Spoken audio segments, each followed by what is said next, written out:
Hello नमस्कार साथियों, कैसे हैं आप सभी।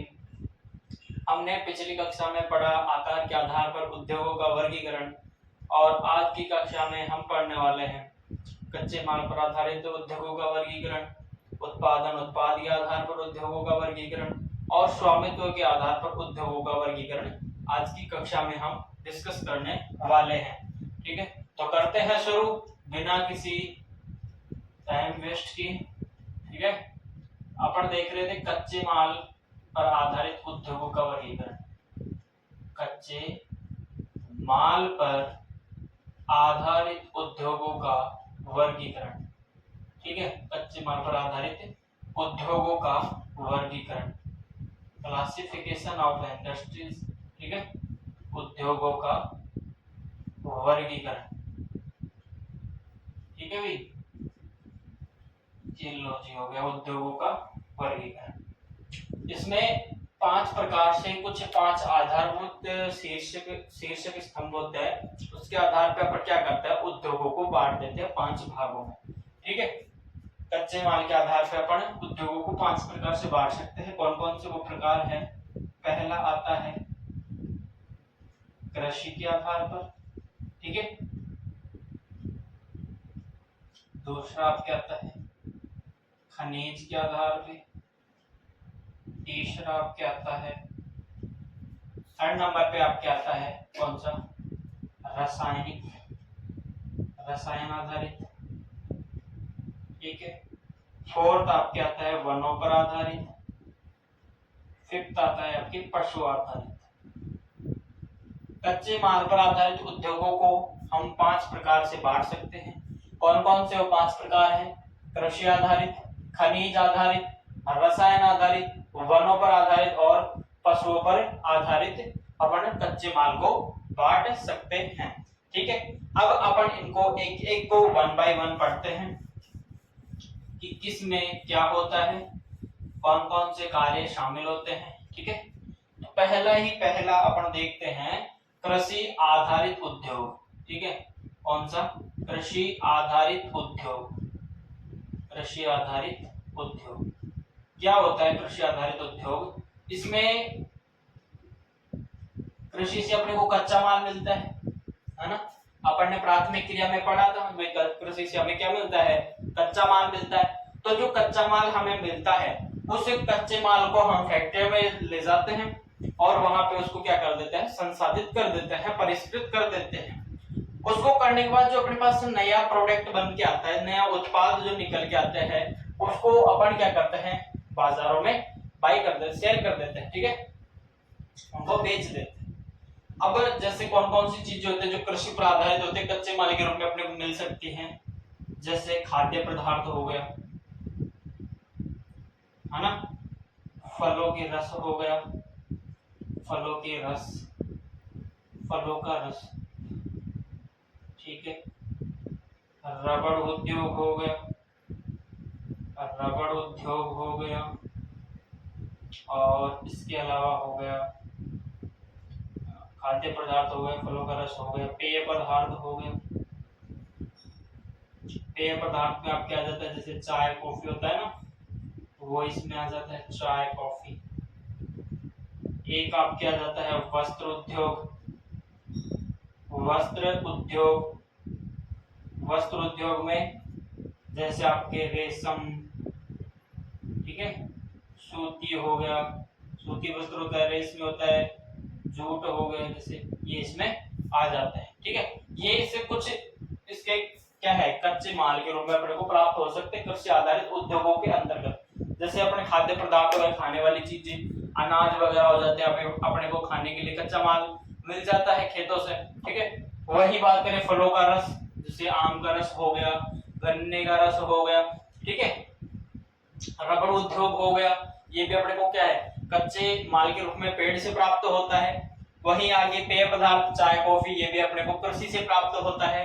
अंतिम आप क्या आता है वस्त्र उद्योग, जिसके लिए जो रेशमी होता है, सूती होता है, जूट होता है, तो इसके लिए कपास आदि जो भी रेशम होता है अपने को कृषि आधारित उद्योगों के अंतर्गत देखने को मिलता है। ठीक है, आगे अपन बात करते हैं कृषि के बाद में खनिज आधारित उद्योग। कौन से देखेंगे अपन, खनिज आधारित उद्योग। कौन सा होता है? खनिज आधारित उद्योग। ठीक है, खनिज आधारित उद्योगों की अपन बात करते हैं।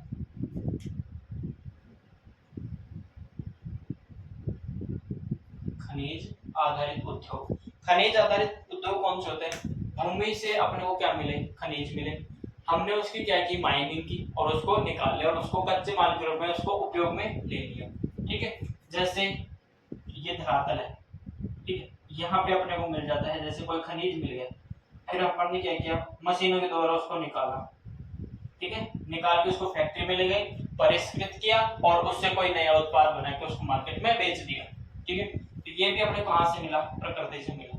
ठीक है, अब खनिज आधारित उद्योगों को अपन प्रारंभ में दो भागों में डिवाइड करता है। कौन? कितने भागों में? दो भागों में इसको अपन बांट देते हैं। पहला आपके आता है धात्विक खनिज। कौन सा आता है? धात्विक खनिज। ठीक है, इसके बाद में आता है एक आपके अधात्विक खनिज। अधात्विक खनिज हो गया, अधात्विक खनिज, अधात्विक। और अब अपन आगे बात करें तो हमने आगे जाके धात्विक खनिज को भी कितने भागों में डिवाइड कर दिया? तो सर हमने इसको डिवाइड कर दिया दो भागों में। कितने भागों में? एक तो लौह, लौह और एक अलोह, लौह और एक अलोह। ठीक है, और इसको हमने डिवाइड नहीं किया, ये अंतिम स्टेप इसकी। ठीक है, इतनी बात क्लियर। अब इसमें क्या होता है? अधात्विक में कौन कौन सी चीज आते हैं? जिसमें धातु का अंश नहीं पाया जाता वो अधात्विक होती है। ठीक है, जैसे सीमेंट हो गया, जैसे सीमेंट, मिट्टी के बर्तन, चीनी मिट्टी के बर्तन लिख दो, चीनी मिट्टी के बर्तन, चीनी मिट्टी के बर्तन, ये लो जी हो गया सब। अधात्विक में आ गया आपके सीमेंट, चीनी मिट्टी के बर्तन। ठीक है, अपन ऐसे याद रख सकते हैं कि अधात्विक खनिज कौन से होते हैं? जिनमें धातु का अंश नहीं पाया जाता। ठीक है, और जिनमें धातु का अंश पाया जाता है जिन खनिजों में, वो होते हैं आपके धात्विक खनिज। ठीक है, धात्विक खनिज आगे जाके दो भागों में बढ़ जाते हैं, एक लौह खनिज और एक अलोह खनिज। ठीक है, लौह खनिज कौन से होते हैं? जिसमें लोहे का अंश पाया जाता है, लोहे का अंश पाया जाए। ठीक है, और अलोह होता है जिसमें लोहे का अंश नहीं पाया जाता है। ठीक है, जैसे लौह खनिज में कौन सा हो जाता है? इसमें आ जाएगा लौह इस्पात। कौन सा आएगा? लौह इस्पात, इस्पात। और इसमें आपके आ जाते हैं जैसे एल्यूमिनियम, मीनियम। ठीक है, एल्यूमिनियम के बाद में आपके आता है जैसे रत्न, जवाहरात, जवाहरात और आभूषण। ठीक है, ये इसके अंतर्गत आ जाते हैं। ठीक है, इतनी बात क्लियर हुई। ये अपना हो जाता है खनिज आधारित उद्योगों। ठीक है, खनिज आधारित उद्योग। उसके बाद नेक्स्ट अपना आता है रसायन आधारित। कौन सा आता है? रसायन आधारित उद्योग। कौन से होते हैं रसायन आधारित उद्योग? उनको भी अभी हम चर्चा करते हैं। अरे मानसा क्यों डिस्टर्ब कर रही है?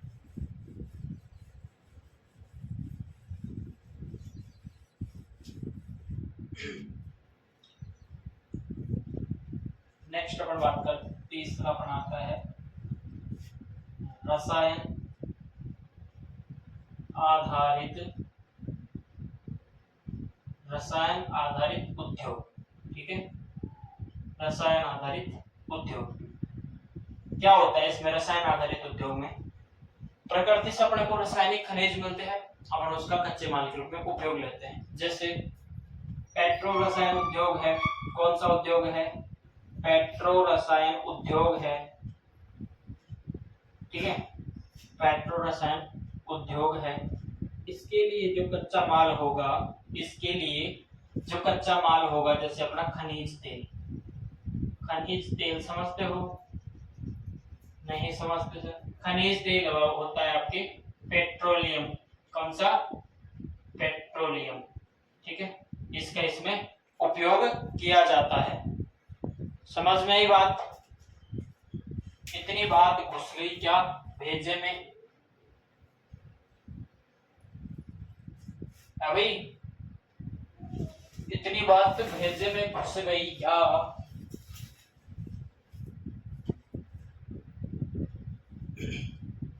इतनी बात घुस गई तो मौज हो गई। ठीक है, कुछ आपके जैसे उद्योग आते हैं जिनमें प्राकृतिक खनिजों का उपयोग किया जाता है। कौन कौन से उद्योग आते हैं? जैसे नमक उद्योग हो गया, गंधक उद्योग हो गया और पोटास उद्योग हो गया। इन उद्योगों में क्या होता है?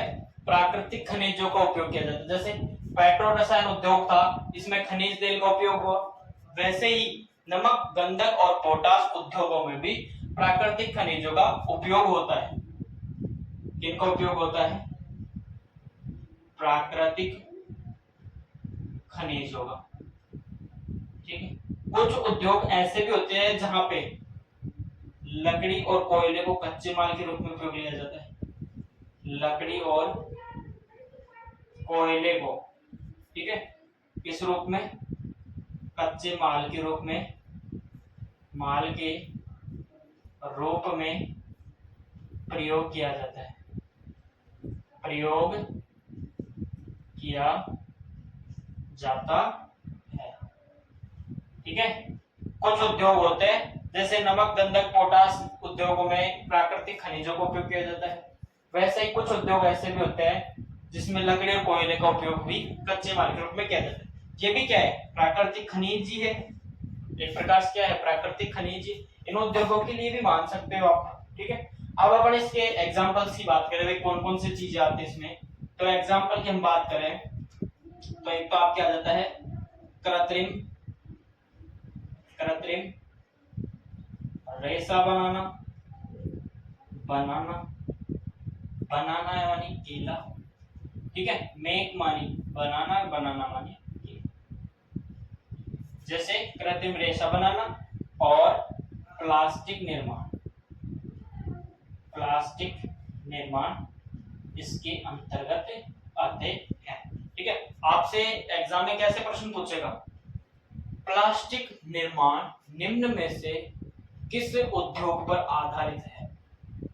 जैसे मैं लिख के दिखाऊंगा आपको प्रश्न, पता भी तो होना चाहिए प्रश्न।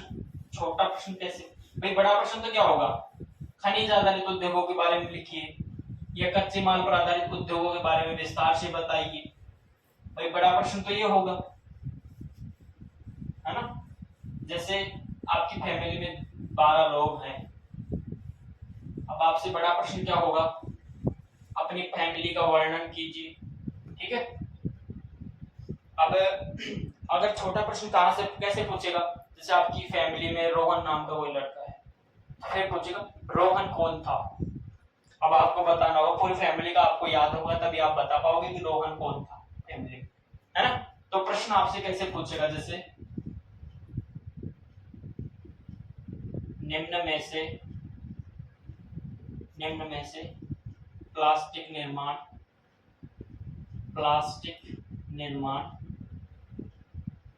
किस उद्योग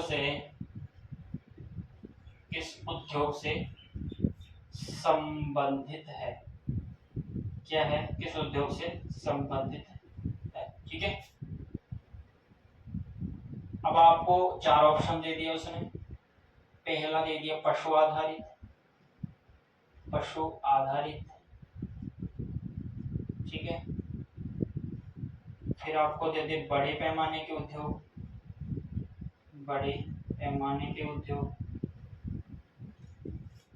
ठीक है, पशु आधारित उद्योग, यहाँ पे उद्योग लिख दो। एक आपको तीसरा ऑप्शन दे दे वनों पर आधारित उद्योग। ठीक है, लिख देना आप। फोर्थ आपको दे दे रसायन आधारित उद्योग। ठीक है, ऐसे आपको प्रश्न दे देगा। तब आपको बताना होगा कि अब आपकी याद होना चाहिए कि जो प्लास्टिक निर्माण है, जो ये कार्य है, किस उद्योग में किया जाता है। ठीक है भाई, याद होगा तभी आप इसका जवाब दे पाओगे या नहीं? भाई ऐसा तो है नहीं, अंतर ध्यान होए। एक दो बार भगवान का नाम लिया और फिर आपके उत्तर मस्तिष्क में आ जाएगा, ऐसा तो होगा नहीं कतई। उसके लिए पढ़ना होगा, पढ़ने के लिए अपने को याद भी रखना होगा। तो पढ़ने से क्या मतलब, याद भी तो होना चाहिए। ठीक है, तो वही है कि प्लास्टिक निर्माण किस उद्योग से संबंधित है, तब आपको याद रखना है कौन सा उद्योग, रसायन आधारित उद्योग से संबंधित है। ठीक है, आई बात समझ में। अब आपसे एक प्रश्न है, मैं छोटा सा प्रश्न बताता हूँ, कमेंट में उसका जवाब दे देना आप। जवाब क्या देना है, प्रश्न है, सोचने दो। हाँ, एल्यूमिनियम किस उद्योग पर आधारित है? ठीक है, या एल्यूमिनियम किस उद्योग का उदाहरण है? ठीक है, उद्योग का नाम बताना और उसका भेद कौन सा था वो भी बताना है। ठीक है, अब प्रश्न याद करते टाइम मेरे को एक चीज और याद आ गई। एक चीज क्या है, जो अपन ने अभी कृषि आधारित उद्योग पढ़ा था, उसमें एक चीज क्या है कि पहले के टाइम में क्या होता था, फ्रिज वगैरह नहीं थे, तो चीजों को कैसे सुरक्षित रखा जाता था? चीजों को कैसे सुरक्षित रखा जाता था? ठीक है, प्रसंस्करण। इसमें क्या होता था कि जो पहले जो भी खाद्य चीजें आती थी, मलाई वगैरह और भी खाने की जो चीजें थी, उनको सुरक्षित कैसे रखा जाता था? पहले टाइम पे सर फ्रिज भी नहीं होते थे, भाई उसमें रख दिया उसको सुरक्षित रखने के लिए। तो पहले इन चीजों को सुरक्षित संरक्षित रखने के लिए क्या किया जाता था? सुखा दिया जाता था। ठीक है, उनको उनका संधान किया जाता था, या फिर अचार डाल दिया जाता था। ठीक है, या इसके अलावा सिरका डालकर, या उनमें तेल डालकर उनको क्या किया जाता था? सुरक्षित। ये कुछ विधियां थी। ठीक है, औद्योगिक क्रांति से पूर्व उसके बाद में क्या हो गई, सीमित हो गई। ठीक है, इनका उपयोग बिल्कुल नामात्र होने लग गया। जैसे अचार वगैरह में तो अभी भी अपन सिरका तेल वगैरह डालते हैं जिससे जल्दी खराब नहीं हो, है ना। तो पहले कुछ विधियां थी कृषि प्रसंस्करण में, जो कि अपने जो खाद्य पदार्थ थे, जो खाने की चीजें थी, जो भी अन्य वस्तुएं, जो भी अन्य उत्पाद थे, उनको संरक्षित रखने के लिए सुखाया जाता था, संधान किया जाता था, या अचार डाल दिया जाता था, सिरका तेल आदि डालकर उनको संरक्षित किया जाता था। ठीक है, ये हो गई छोटी सी बात। आगे अब क्या आता है, फोर्थ नंबर का कौन सा है? वनों पर आधारित उद्योग। कौन सा है? वनों पर आधारित उद्योग। वनों पर आधारित उद्योग। वनों पर आधारित उद्योग। ठीक है, कौन से होते हैं वनों पर आधारित उद्योग? वनों से हमें कई प्रकार का मुख्य एवं गौण दोनों प्रकार का कच्चा माल अपने को मिलता है। मुख्य एवं गौण दोनों प्रकार का अपने को कच्चा माल वनों से प्राप्त हो जाता है। ठीक है, अधिकांश अपने को कच्चा माल भी वनों से प्राप्त होता है ना। अब जैसे फॉर एग्जांपल मैं आपको कहूं, जैसे फर्नीचर के लिए जो आपको लकड़ी चाहिएगी वो कहां से मिलेगी आपको? फर्नीचर के लिए जो इमारती लकड़ी कहां से मिलेगी? सर वनों से मिलेगी। ठीक है, कागज बनाना है आपको, उसके लिए आपको लकड़ी, बांस और घास कहां से मिलेगा? ये कहां से मिलेगा? सर वनों से मिलेगा। ठीक है, जैसे लाख का उद्योग है, लाख की चूड़ियां तो आपने देखी होगी, लाख, है ना। ये वो वाला लाख नहीं है, लाख। ठीक है, लाख चूड़ियां बनती है इसकी, लाख की पेड़ से प्राप्त होता है। तो ये लाख उद्योग के लिए जो लाख मिलेगी अपने को, ये कहां से मिलेगी लाख?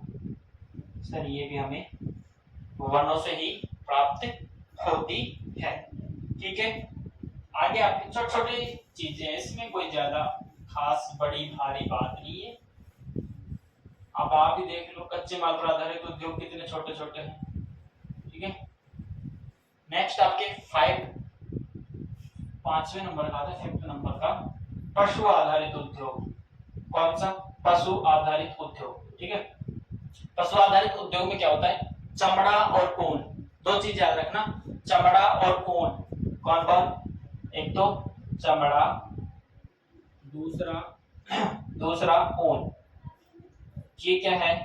पशु आधारित उद्योग के प्रमुख कच्चा माल है। ठीक है, पशु आधारित उद्योग का प्रमुख कच्चा माल है। अब आपको चमड़ा उद्योग के लिए जो चमड़ा प्राप्त होगा, चमड़ा उद्योग के लिए जो चमड़ा चाहिए होगा वो किससे प्राप्त होगा? पशुओं से। ऊनी वस्त्रों के लिए जो ऊन प्राप्त होगा, ऊनी वस्त्रों के लिए जो ऊन आपको जिसकी आवश्यकता होगी उनकी, वो ऊन कहाँ से प्राप्त होगा आपको? सर पशुओं से। ठीक है। एक आपके आता है हाथी दांत उद्योग। ठीक है, हाथी दांत उद्योग। अब इसके लिए जो दांत चाहिए होगा हाथी का, ठीक है, वो दांत भी कहां से मिलेगा आपको? पशुओं से। ठीक है, इतनी बात क्लियर हुई। इसी के साथ आपकी कंप्लीट होता है कौन सा?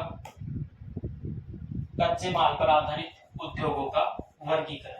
ठीक है, आगे आपके आता है उत्पादन या उत्पाद पर आधारित उद्योगों का वर्गीकरण। ठीक है, कौन सा आता है आपके? उत्पादन या फिर लिखूं मैं उत्पाद। ठीक है, उत्पाद पर आधारित उद्योगों का वर्गीकरण। इसका वर्गीकरण अपन करते हैं दो प्रकार से। कितने प्रकार से इसका वर्गीकरण हम करते हैं? सब दो प्रकार से। पहला आप क्या जाता है? आधारभूत उद्योग। कौन सा? आधारभूत उद्योग। ठीक है भाई, आधारभूत उद्योग। ठीक है, दूसरा आता है आपकी उपभोक्ता, उपभोक्ता माल बनाने वाले उद्योग, उपभोक्ता माल बनाने वाले उद्योग।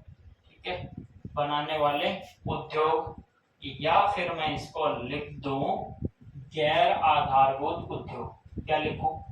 गैर आधारभूत उद्योग। ठीक है, ये अपने दो प्रकार से इनका वर्गीकरण अपन ने कर दिया। कौन से का? उत्पाद पर आधारित उद्योगों का। ठीक है, अब एक एक को देखते हैं कि आधारभूत उद्योग क्या होता है, गैर आधारभूत उद्योग क्या होता है। ठीक है, समझ में भी आ रहे हैं?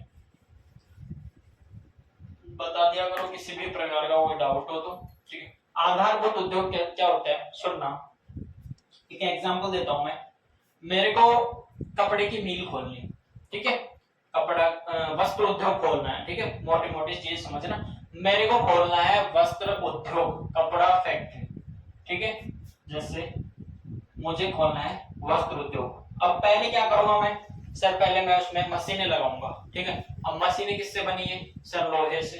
ठीक है भाई, तो पहले अपने पास क्या है? लोह इस्पात। लोह इस्पात, इससे हमने क्या बना दी? वस्त्रों के लिए मशीनें बना दी। मशीनें बना दी। अब अपन इन मशीनों से क्या बनाएंगे? सर हम मशीनों से बनाएंगे वस्त्र, अच्छे अच्छे कपड़े बनाएंगे, जीन्स बनाएंगे, शर्ट बनाएंगे, टॉप बनाएंगे। ठीक है, ये अपने एक चेन चल गई भाई। लोहा इस्पात, उससे हमने बनाई मशीनें, और मशीनों से हमने बना दिया वस्त्र। ठीक है, लोहा इस्पात, इसका उपयोग करके हमने क्या बनाया? सर हमने बना दी मशीन। मशीनों से हमने क्या उत्पादित करना शुरू कर दिया? सर हमने कपड़ा बनाना शुरू कर दिया। ठीक है, अब इसका आधार अपन देखें भाई, वस्त्रों का आधार क्या है? सर वस्त्र का आधार, वस्त्र किस पे टिका हुआ है? सर मशीनों पर। मशीनें किस पे हैं? सर लोहे पे। तो अपन एक प्रकार से कह सकते हैं ना कि हाँ, वस्त्र किस पे टिके हुए हैं? लोहा इस्पात पे। अगर लोहा इस्पात नहीं होगा तो मशीनें नहीं बनेगी, और अगर मशीनें नहीं बनेगी तो वस्त्र भी नहीं बनेगा। ठीक है भाई, भारी मात्रा में हाथ से भी बनाते हैं लोग, तो ये मत बोल देना सर मशीनें पहले तो नहीं थी, पहले तो कपड़े बनते थे। ठीक है, पहले तो पत्ते भी रहने दो पहले तो पत्ते भी लपेटते थे, है ना, प्राचीन काल में। अब मैं आपसे एक चीज बताऊं, जैसे आपने मैथ में पढ़ा हो, 10th तक तो पढ़ी ही होगी, अपन ने नहीं पढ़ा a बराबर b बराबर c, समीकरण 1 समीकरण 2, है ना। अब क्या कहेंगे अपन? समीकरण 1 व 2 से a बराबर c, भाई a किसके बराबर होगा? c के भी बराबर होगा। ठीक है, तो भाई इसमें बात है कि ये किस पे आधारित है? मशीनों पे। और मशीन किस पे आधारित है? लोहा इस्पात पे। तो अपन सीधे सीधे कह सकते हैं कि सर वस्त्र भी किस पे निर्भर है? लोहा इस्पात पे। अर्थात वस्त्रों का आधार क्या है? लोहा इस्पात। तो ये क्या है? लोहा इस्पात आधारभूत उद्योग कहलाएगा। कौन सा उद्योग कहलाएगा? आधारभूत उद्योग। ठीक है, परिभाषा मैं नीचे लिखता हूं और परिभाषा को समझेंगे अच्छे से। ठीक है, वे उद्योग, परिभाषा लिखूं मैं, वे उद्योग जिनके उत्पाद का उपयोग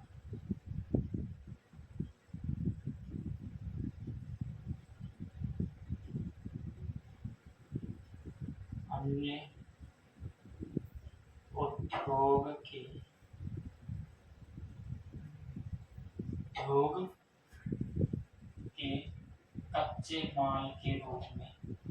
कच्चे माल के रूप में प्रयोग किया जाता है। ठीक है, वो क्या कहलाता है? आधारभूत उद्योग। आगे लिख भी देता हूं, आधारभूत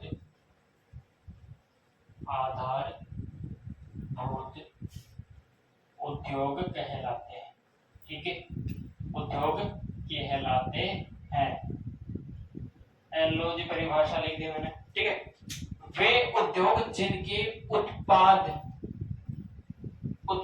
का उपयोग अन्य उद्योग के कच्चे माल के रूप में प्रयोग किया जाता है, आधारभूत उद्योग कहलाते हैं। समझना, पहले मैंने लिखा वे उद्योग जिनके उत्पाद का, ये उद्योग है, इसके उत्पाद का।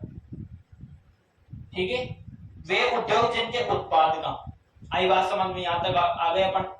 अन्य उद्योग के कच्चे माल के रूप में, अन्य उद्योग ये है, इसका कच्चा माल अर्थात भाई इसका आधार हो गया। ठीक है, कच्चे माल के रूप में प्रयोग लाया जाता है, इस उद्योग के कच्चे माल के रूप में प्रयोग में लाया जाता है, वे क्या कहलाते हैं? आधारभूत उद्योग। भाई इसका तो उत्पाद हो गया ये मशीनें, और इसका कच्चा माल हो गया, तो ये क्या कहलाएगा? अपना लोहा इस्पात आधारभूत उद्योग कहलाएगा। ठीक है, इतनी बात क्लियर हुई। उसके बाद कुछ उद्योग ऐसे होते हैं और ऐसी चीजों का निर्माण करते हैं जिनका निर्माण सीधे डायरेक्ट रूप से उपभोक्ताओं को लाभ देता है, अर्थात वे कुछ ऐसे उत्पाद बनाते हैं जो प्रत्यक्ष रूप से उन उत्पादों का उपभोक्ता उपभोग कर सकता है, उनका उपयोग कर सकता है, बिना किसी प्रकार के, बिना किसी रुकावट के, बिना किसी दिक्कत के, बिना किसी परेशानी के, बिना किसी कष्ट के। ठीक है, कुछ उद्योगों में ऐसे माल उत्पादित किया जाता है, इसमें अपन लिखिए दूसरे नंबर का, गैर आधारभूत उद्योग। ठीक है, या उपभोक्ता माल बनाने वाले उद्योग,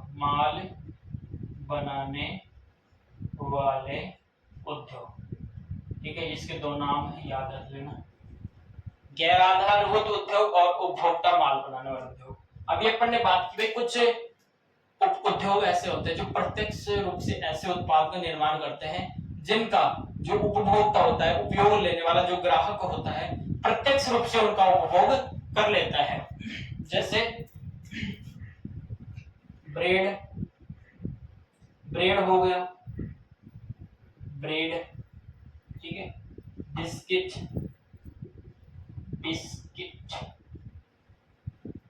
कागज, लिखने के लिए कागज, ठीक है, श्रृंगार आदि का सामान हो गया, श्रृंगार का सामान हो गया।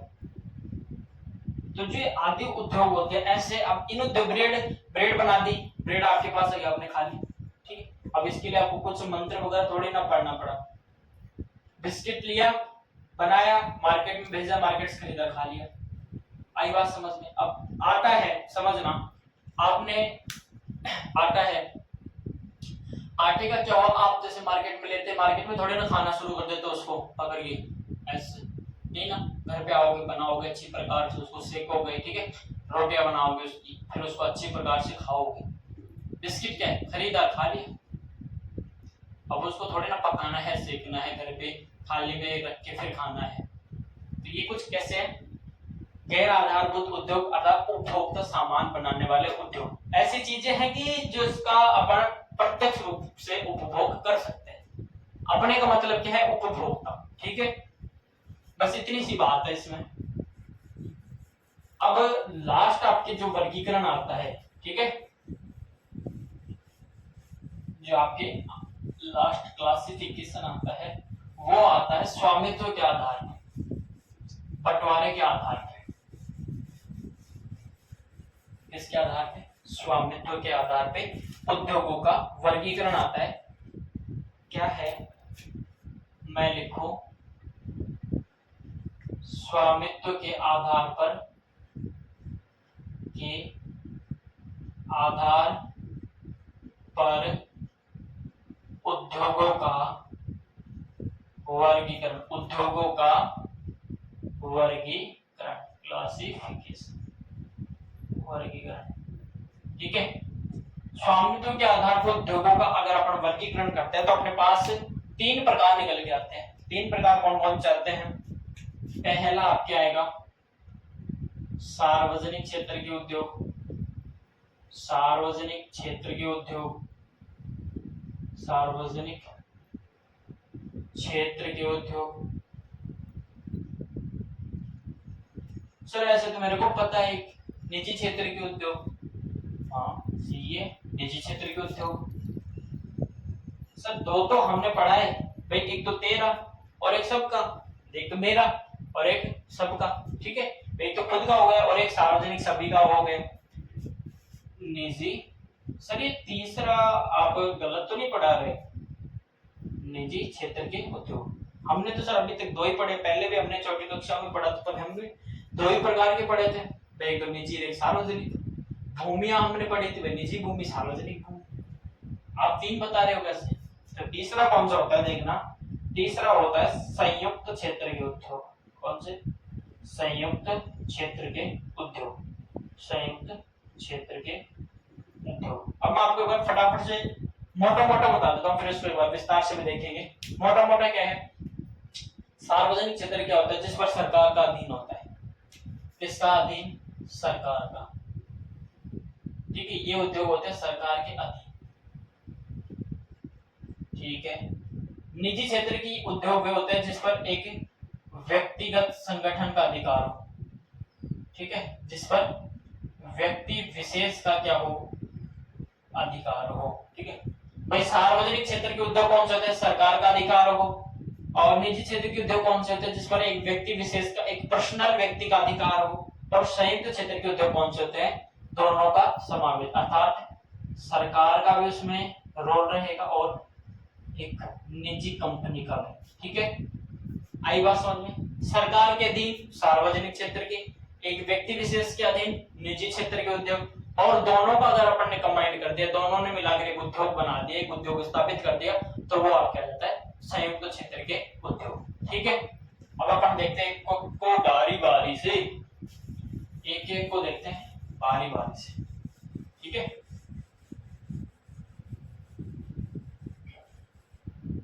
पहली चीज तो अपन यही लिखेंगे इसमें भी, सार्वजनिक क्षेत्र के उद्योग में ये क्या होते हैं, सरकार के अधीन होते हैं। पहली चीज तो अपने को यही आती है, सरकार के अधीन होते हैं। सरकार के क्या होते हैं, अधीन होते हैं। ठीक है, अपन अब अगर आप भारत में देखोगे ना, अपने भारत में तो अधिकांशतः जो उद्योग है, भारत के जो अधिकांशतः उद्योग है वो क्या है, सार्वजनिक क्षेत्र के उद्योग ही हैं। ठीक है, तो कह सकते हैं कि भारत के सर्वाधिक उद्योग किसके हैं, सार्वजनिक क्षेत्र के। ठीक है, सर्वाधिक उद्योग इसी के हैं। ठीक है, इसी के है। इसका मतलब क्या है कि भाई हाँ, सार्वजनिक क्षेत्र के ये। फिर समाजवादी जो देश होते हैं, कौन से देश, समाजवादी देश, समाजवादी देशों में भी ये उद्योग होते हैं। ठीक है, समाजवादी देशों में भी होते हैं। ठीक है, समाजवादी देश कौन से होते हैं, जैसे आपके हो गया चीन, क्यूबा, लाओस, वियतनाम, ये आपके क्या है, समाजवादी देश है। कौन से, मैं लिखो चीन, क्यूबा, ये अपने देश में समाजवादी सिद्धांतों को उपयोग करते हैं ना। चीन, क्यूबा, लाओस, वियतनाम आदि, वियतनाम आदि क्या है, ये समाजवादी देश है। ठीक है, इतनी बात क्लियर हुई। समाजवादी देश कौन से हैं? भारत सरकार के अधीन होते हैं ये उद्योग, भारत में सर्वाधिक होते हैं और एक सरकार के अधीन होते हैं। ठीक है,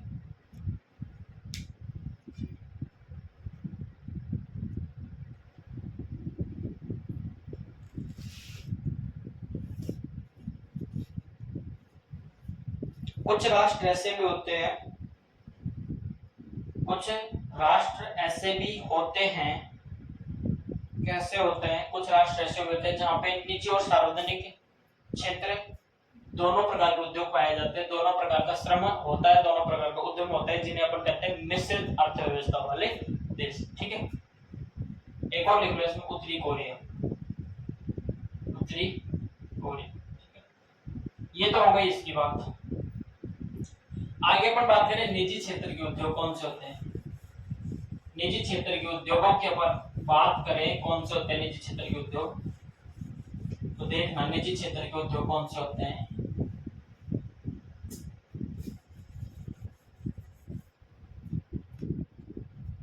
दूसरा मैं लिखूं निजी क्षेत्र के उद्योग, निजी क्षेत्र के उद्योग, है ना। इसमें क्या होता है, व्यक्ति विशेष का अधिकार होता है। ठीक है, इसमें व्यक्तिगत अधिकार होता है, ठीक है, व्यक्ति विशेष का। ठीक है, जैसे कुछ व्यक्तिगत कंपनियां होती है वो इसको संचालित करती है। व्यक्ति विशेष लिखता हूं यहाँ पे और नीचे लिखता हूँ व्यक्ति विशेष का एक संस्था के अंतर्गत अंडर काम होता है इसमें। ठीक है, एक संस्था होती है विशेष, जैसे प्राइवेट स्कूल, सरकारी स्कूल होती है ना अपनी, सरकारी स्कूल क्या होती है, सरकार के अधीन होती है, और प्राइवेट स्कूल क्या होती है, वैसे देखा जाए तो वो भी सरकार के अधीन, एक प्रकार सरकार जो आदेश जारी करती है उनको मानना पड़ता है। मगर अपन बात करें उसमें जो इन्वेस्टमेंट कर रहा है वो कौन कर रहा है, एक व्यक्ति विशेष इन्वेस्टमेंट करता है, उसमें जो आय प्राप्त होती है वो भी क्या करती है, उस व्यक्ति विशेष के पास ही जाती है। ठीक है, तो यही इसमें होता है, एक व्यक्तिगत कंपनी या संस्था इसको संचालित करती है, व्यक्तिगत संस्था द्वारा संचालित होता है, द्वारा क्या किया जाता है, संचालित। ठीक है, संचालित किया जाता है। ये पूंजीवादी देशों में अधिक पाए जाते हैं, पूंजीवादी देशों में अधिक देखने को मिलते हैं, पूंजीवादी देशों में। वो आपको देखने को मिलते थे समाजवादी देशों में, जैसे इसमें आ जाए आपके जापान, यूएसए, दक्षिण कोरिया, ऑस्ट्रेलिया आदि। ठीक है, आदि देश हो गए पूंजीवादी देश। इतनी बात क्लियर। अंतिम आपके जो आता है, अंतिम कौन सा आता है, संयुक्त क्षेत्र के उद्योग। ठीक है, संयुक्त क्षेत्र के उद्योग। इसी के साथ अपना चैप्टर भी होता है कंप्लीट, है ना। इसी के साथ क्या होता है, अपना अध्याय भी समाप्त हो जाएगा। ठीक है भाई, संयुक्त क्षेत्र के उद्योग, इसमें क्या होता है, सरकार भी होगी और जो वो व्यक्तिगत संस्था थी, व्यक्तिगत जो संस्था थी, दोनों का क्या होता है, इसमें प्रयास होता है। इन दोनों के प्रयासों से, दोनों के प्रयासों से ये उद्योग चलता है, प्रयासों से। ठीक है, और इसमें सरकार का भी क्या होगा, रोल होगा, और एक व्यक्तिगत संस्था का भी इसमें क्या होता है, रोल होता है। दोनों की इसमें भागीदारी होती है और दोनों की भागीदारी के साथ ही ये उद्योग संपन्न होता है। ठीक है, इसमें दोनों का क्या होता है, हस्तक्षेप होता है, दोनों का अधिकार होता है, दोनों की इसमें भागीदारी होती है। ठीक है, इसी के साथ आपका चैप्टर होता है कंप्लीट। अगर किसी भी प्रकार की आपको इस चैप्टर से संबंधित कोई डाउट है तो आप पूछ सकते हो। ठीक है, आगे की क्लास में अपन नेक्स्ट चैप्टर को लेकर चर्चा करेंगे। तब तक के लिए आप मस्त रहिए, स्वस्थ रहिए और बने रहिए उद्धार क्लासेस के साथ। जय हिंद, जय भारत।